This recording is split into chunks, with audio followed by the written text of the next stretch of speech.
I am so sick of these fucking boomer chuckle fucks just spouting from the sidelines. Well, if you don't like how much you're getting paid, why'd you get another fucking job? Listen here, shit for brains, and listen good. The average union construction worker in New York was making approximately $6 an hour after union dues. If I was making, in 1972, approximately $6 an hour, then how much would that be in 2021 dollars? $39.37 a fucking hour. Now you show me the average fucking construction worker, union or not, making anywhere near this in 2021.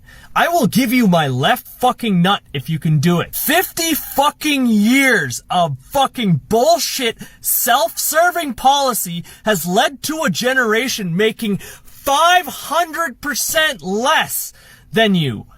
500%. So, when you tell a millennial that they don't work hard enough or that they're not making enough money and it's their fault, fucking look at this and remember that you fucked up and ruined and dragged into the mud an entire generation's economy for your self-serving interests.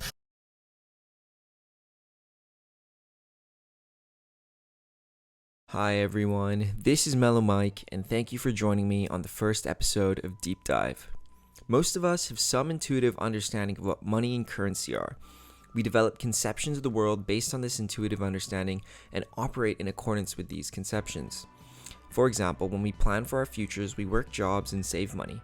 We are investing our time now to earn contracts that are redeemable for the time of others in the future.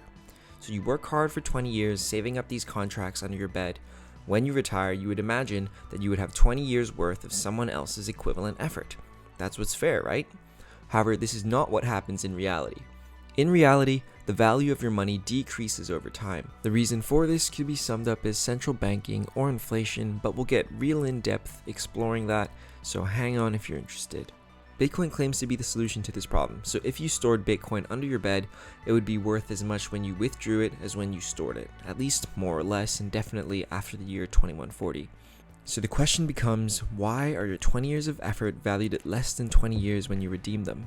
And why or how would Bitcoin fix that? To get a better understanding of Bitcoin and its future value, let us delve into the history and evolution of money, what money really represents, and how money now exists in contrast to that. We abstract gold into paper to make it more transactable, more convenient. The problem is you end up trusting the custodians, and over time, this becomes the most alluring source of power for governments or anyone that can command force. It's a call option on everything. Inflation is theft, because I had mistaken it for a fundamental property of nature.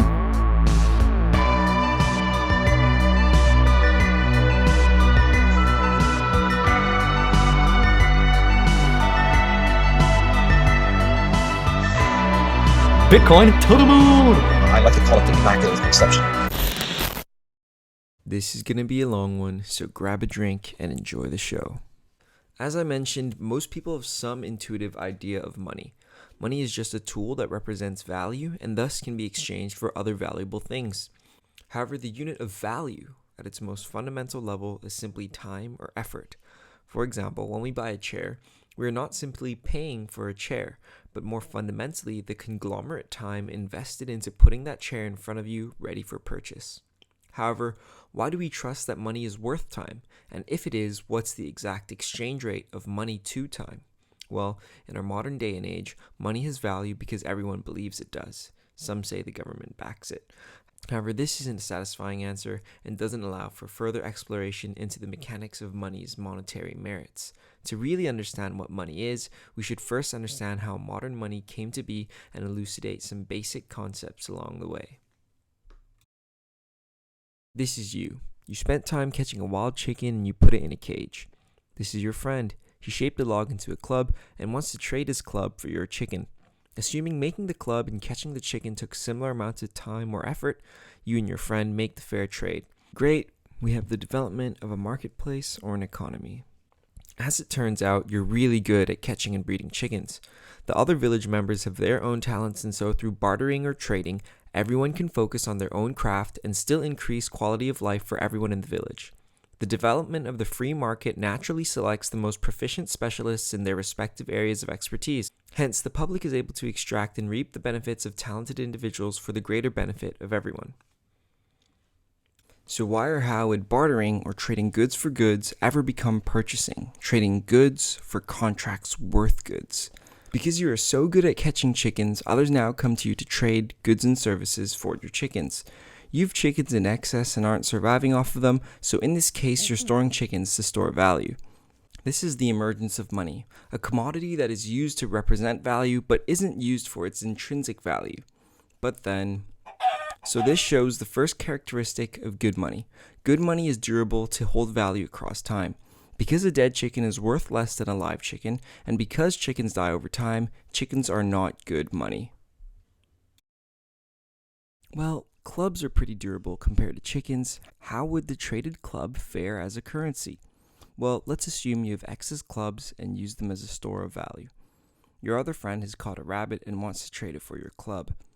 The going rate for clubs is 1 chicken, so the club is worth 2 rabbits of meat approximately, and you tell that to your friend. But your friend only has 1 rabbit, so here's the easy solution. Cut the club in half and trade it for the rabbit. But half a club isn't half as useful as a full club, so this highlights another feature of good money. Money can't lose more than a commensurate amount of value based on its division.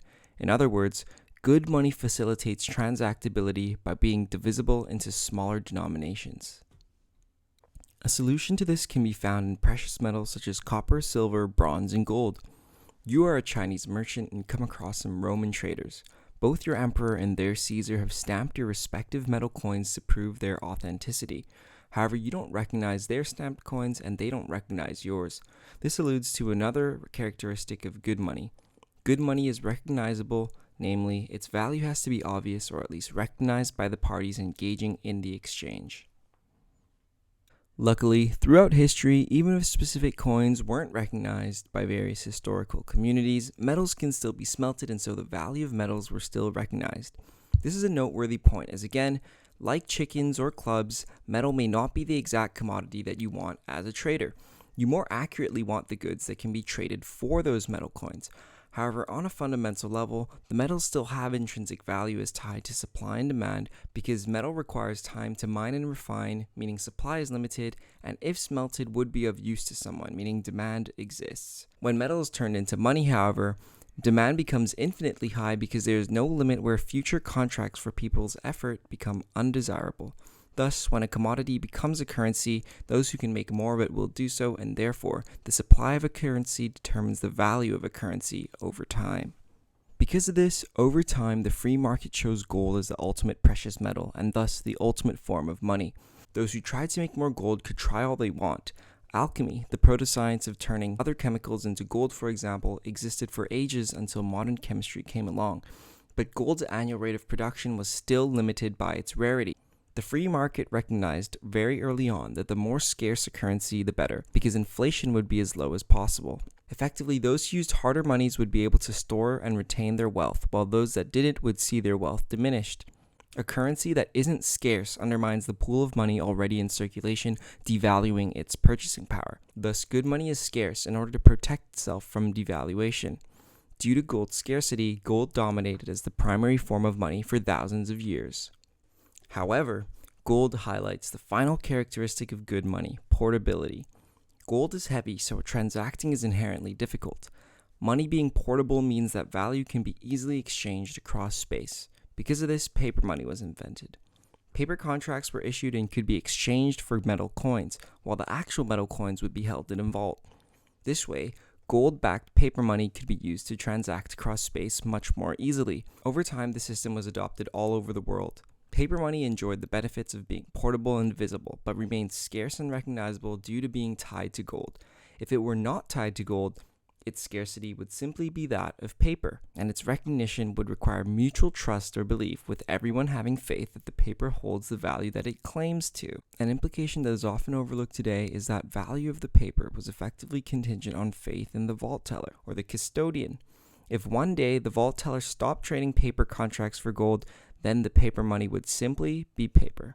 Over time, the vault teller morphed into central banking. So let's take a step back and think about where we are. Money or currency is simply a means of representing value. Value can be conceptualized as time invested, but not all forms of representing invested time are equally useful. A good representation of value, or in other words, good money, must be durable to hold value across time, divisible to exchange value with precision, recognizable for the currency's value to be acknowledged and thus utilized, scarce to maintain purchasing power or prevent inflation, and finally portable to easily exchange value across space. Gold became the primary analog for value due to its durability, divisibility, recognizability, and scarcity. Paper contracts for gold, on the other hand, made money also portable, and this meant that paper money now satisfied the 5 requirements of good money by being a representation of gold. During the summer of 1944, as the Second World War raged on across the Pacific Ocean and in Europe, members of the United Nations met in New Hampshire, in the United States, to discuss and negotiate rules for the international economy after the war. This meeting, later known as the Bretton Woods Conference, resulted in the creation of the International Monetary Fund, or the IMF. American policymakers had learned lessons from the First World War, which informed their approach to global economic policy following the Second World War. Specifically, the International Monetary Fund was tasked with overseeing a system of currency exchange, which was centered on the US dollar and its direct exchange to gold. This gave currencies stability and prevented global inflation. However, by 1970, America produced a much smaller fraction of global GDP as compared to 1944, as war-torn Japan and Germany grew their economies into industrial and technological superpowers. Rightly so, as the US produced less goods, its dollar should have had less demand and should have fell in value. Many countries began trading dollars for gold as a result. However, to maintain the dollar as the world's most powerful currency, in 1971, President Nixon removed the gold standard. So now, dollars were not exchangeable for gold. Money was now fiat money. A unit of stored value is prescribed by the government's order, or fiat. Specifically, it was by the US government's decree that the American dollar had the value that it did. As I mentioned earlier, the paper analog of gold relied on a trustworthy vault teller or custodian to exchange that paper for gold. Well, the American government was the vault teller, and Nixon broke the world's trust when he abolished the gold standard. So why didn't the world descend into madness? The US still produced goods which could be traded for dollars, and so the US dollar still did technically have value. Thus, it was faith in the US economy that ultimately maintained faith in the dollar. The dollar's divisibility, durability, and portability remained unaffected. The dollar's recognizability, which should have faltered when the gold standard was removed, instead remained due to faith in the American economy and productive trade.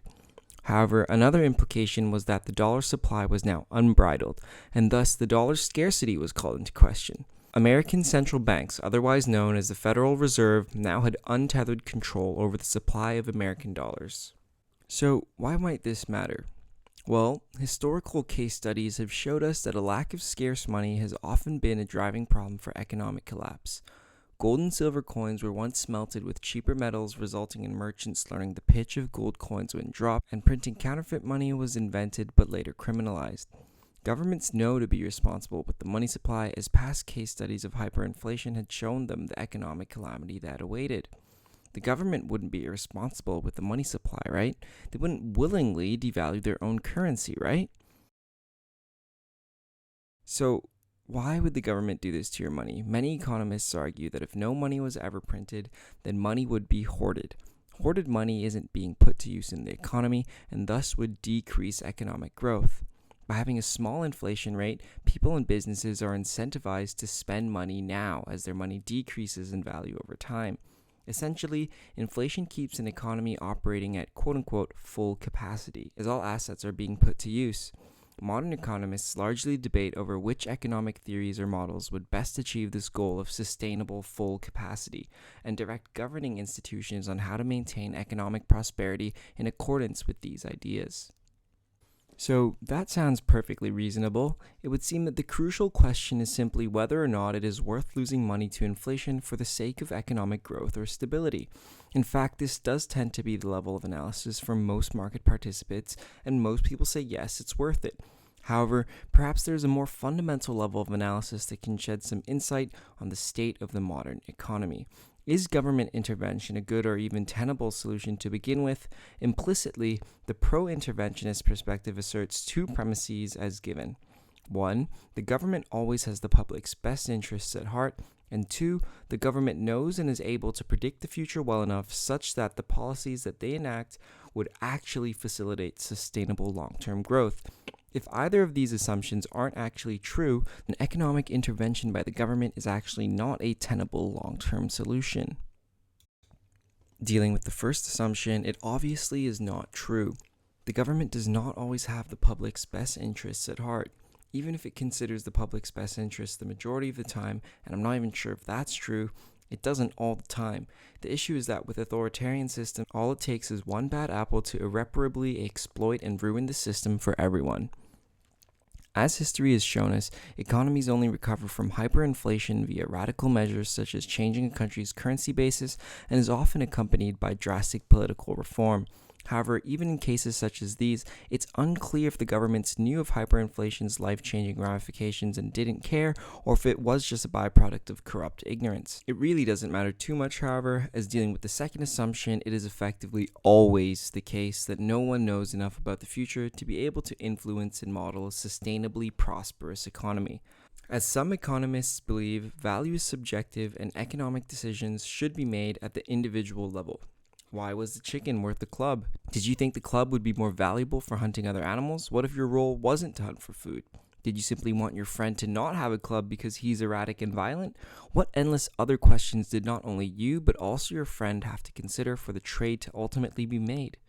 Austrian economists believe that because economic decisions are made on the individual level, multiplied across all individuals and all transactions, the free market is the ultimate tool for determining which goods and services are valuable or otherwise.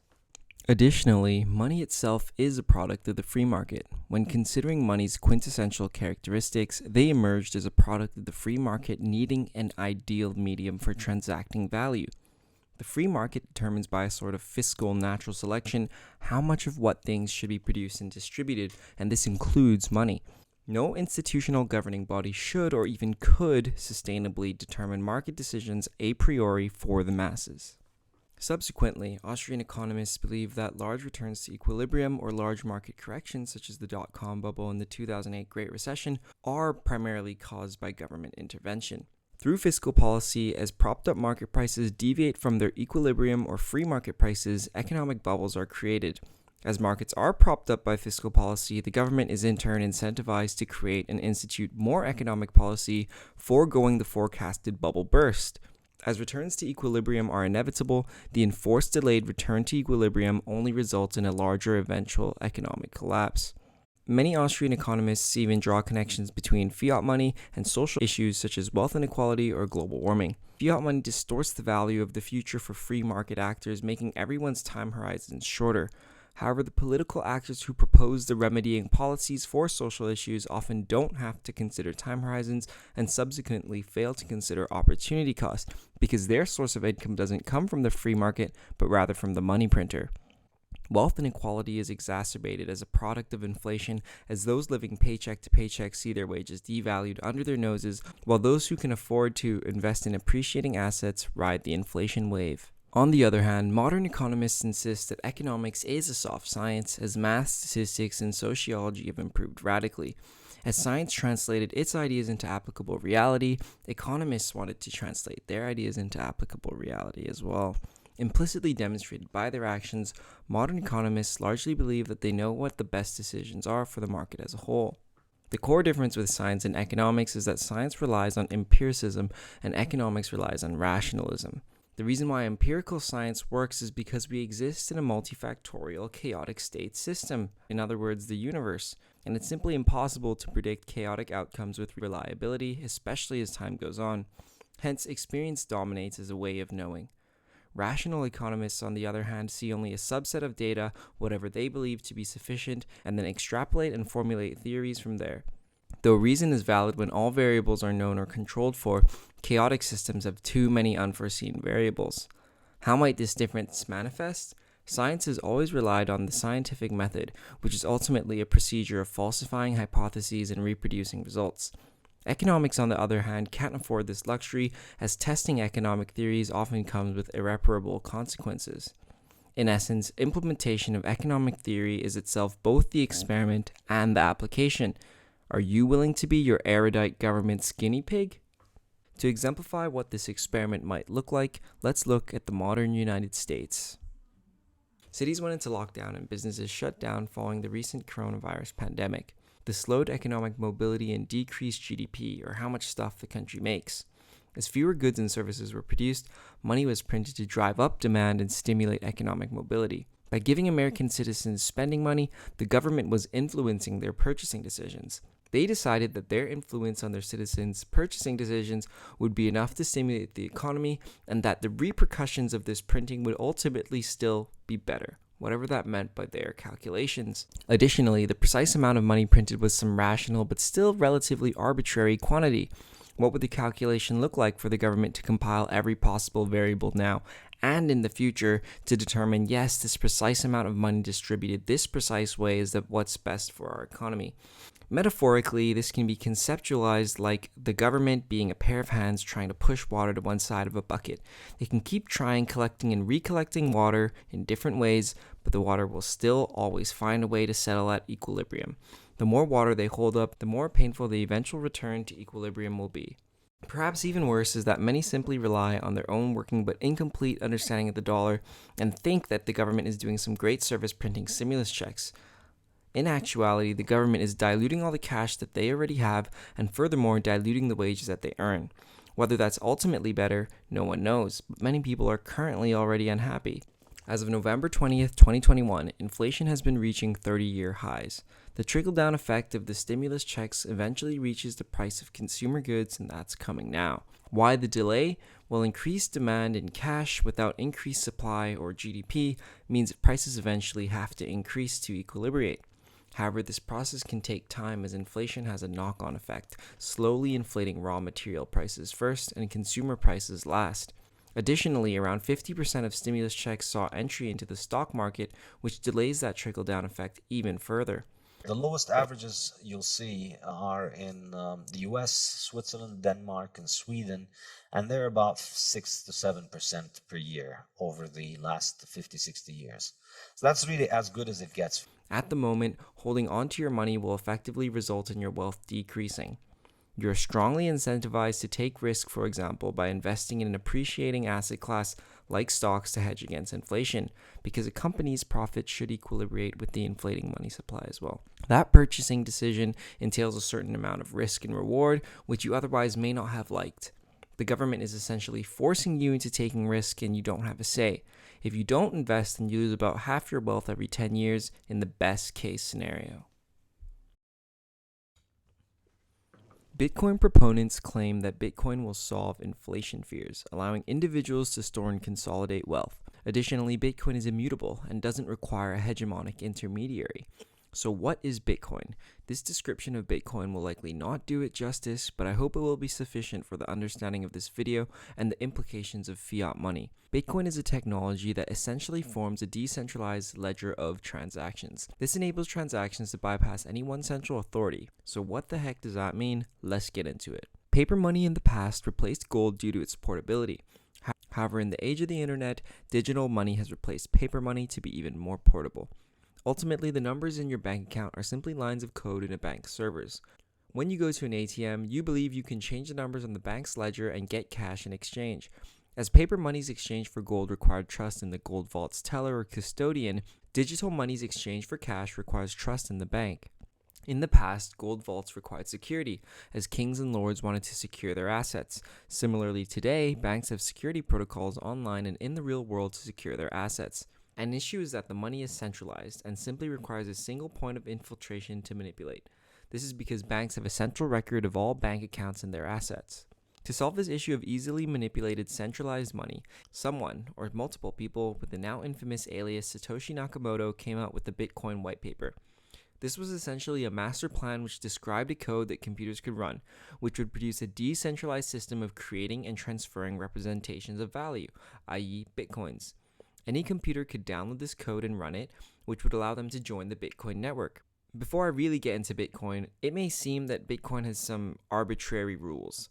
However, to highlight why these arbitrary rules exist, I will compare Bitcoin with gold and fiat money. Any currency has a few logistical issues to work out. For example, how is new money made? How is new money that's made initially distributed?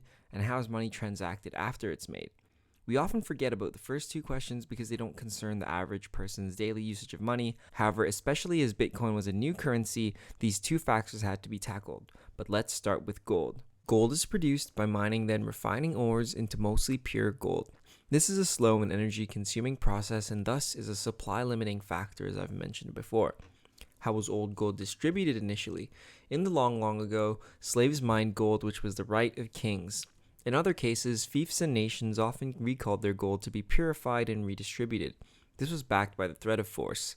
Essentially, kings who didn't invest their effort or time had representations of effort and time, or value nonetheless. Finally, transacting gold was a simple process, as it was simply physically exchanging goods. So, how is fiat money made?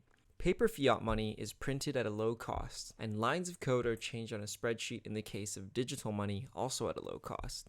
The distribution of fiat money is arbitrary and up to the government. The government often issues public debt in exchange for material assets like a road from a construction company. In that case, money goes to arbitrary corporations that provide the government value. In the case of the stimulus checks issued in the United States due to the pandemic, about half went into the stock market because of the rules set by economic pundits and politicians. If the fiat money is physical like gold, transacting would be simply physically exchanging money. However, in the case of digital money, when you make a purchase on Amazon with your debit card, for example, Amazon checks against your bank's central record to see if you have enough to make your purchase. If you do, then the bank deducts money from your account and adds money to Amazon's account on their central ledger or record of transactions. If not, then the transaction doesn't go through. Your account value, therefore, is simply the sum of your deposits and withdrawals since your account's inception. As alluded to earlier, the issue is that the bank's central ledger could be hacked or changed by the bank itself without any input from yourself. So Bitcoin had to tackle these three questions while also layering on its own level of security to fix the issues of gold and fiat money. Let's tackle this question first. How is Bitcoin transacted? Well, Bitcoin is purely digital, and every single device participating in the network has a copy of the Bitcoin ledger. Like a bank's central ledger, the Bitcoin ledger has a list of all transactions since Bitcoin's inception. If you make a purchase in Bitcoin, instead of checking against a bank's central ledger, every single device on the network checks their ledger independently if you have enough. If you do, the network gives the transaction the go-ahead, and every device then updates their ledger and the transaction can go through. This process is what makes Bitcoin decentralized. No single authority has the ability to alter the ledger on their own, because there is no one ledger to change. Essentially, because every purchase is checked against every device in the whole network, any attempts at manipulating or falsifying transfers would be checked against all other devices and simply denied. To manipulate the system, over 50% of devices on the network would have to be manipulated independently, and Bitcoin already has over 1 million independent network nodes distributed across the globe. Even Satoshi Nakamoto or any government can't realistically take over the Bitcoin network, and this solved the primary issue with centralized money, namely security. Additionally, transactions are grouped into blocks, which can be conceptualized as pages of a paper ledger. Like the pages of a paper ledger, only a certain number of transactions can be written before a block fills up. When this happens, the block is mined. This can be conceptualized as stamping the bottom of a page to officiate the transactions listed above before flipping to a new page. The reason why these blocks are called a blockchain is because each block includes data from a previous block, and this past data affects the current block's data. This means that any transaction in the past that is manipulated changes the entire chain of blocks to the present, making retrospective changes to the system very difficult. You also have to remember that this has to occur not only on one computer, but across the network on over 50% of network nodes. This is why blockchain technology and the network together effectively protect Bitcoin across space and time. So how are Bitcoins made and who gets the new Bitcoins? Well, when the network mines a block or stamps a page, what that actually is simply computers solving a cryptographic function. This can be thought of as solving a difficult puzzle. When a device solves the current puzzle, it adds that it earned X Bitcoin or the block reward as a transaction onto the ledger, and then the solution to the puzzle is distributed to the whole network and the block is mined for eternity. A rule in Bitcoin's code is that a block is mined every 10 minutes, so the puzzle's difficulty adjusts based on how many people are trying to solve it. Thus, built into the code is a way for people to volunteer electricity and processing power in order to earn a reward in the currency. And it is up to individual market actors, or broadly speaking, the free market, to determine how much Bitcoin mining is worth. This block reward is also halved every 4 years until the final Bitcoin will be mined in 2140, at which point no more Bitcoin will be mined. This gives us a total fixed supply of 21 million Bitcoins mined. Again, this is just a rule in Bitcoin's code. So, inadvertently, we've also answered the final question. The miner or the individual who volunteers their electricity and time earns a reward in Bitcoin. And this is an immutable, hard-coded feature of the Bitcoin code. New money is distributed to those who put in work. This is in contrast to fiat money, which can choose when, how much, and who to give money to without needing to invest many resources. Additionally, the rules of Bitcoin are fixed. A computer running a mutation of the Bitcoin code simply doesn't participate in the Bitcoin network. This allows free market actors to accurately and consistently evaluate Bitcoin as a currency. This is in contrast to fiat money again, where the rules constantly change, distorting the free market's feedback to those free market actors. Let's take a step back and look at the system created here. Through Bitcoin's coded rules, we have created an immutable system of fairly producing and then transferring value. The value is divisible as it's a digital code that can be updated to the desired precision. The fundamental value of time or energy invested is the energy and resources spent running a network node trying to solve the cryptographic hash. Due to this fact and the fixed supply of Bitcoin, the currency is scarce. Additionally, with the internet, Bitcoin is as portable as any other currency. The final thing that may not resonate with you, the viewer, is Bitcoin's recognizability. None of this makes sense if you don't agree that Bitcoin is a worthy medium for exchanging value. This may be in spite of the fact that you know that Bitcoin mining requires energy investment and resources into building the mining devices. This is akin to someone collecting old coins. It may take a lot of time and effort to find old coins or stamps, but you personally might still not recognize those coins as carrying the value that was invested into retrieving them.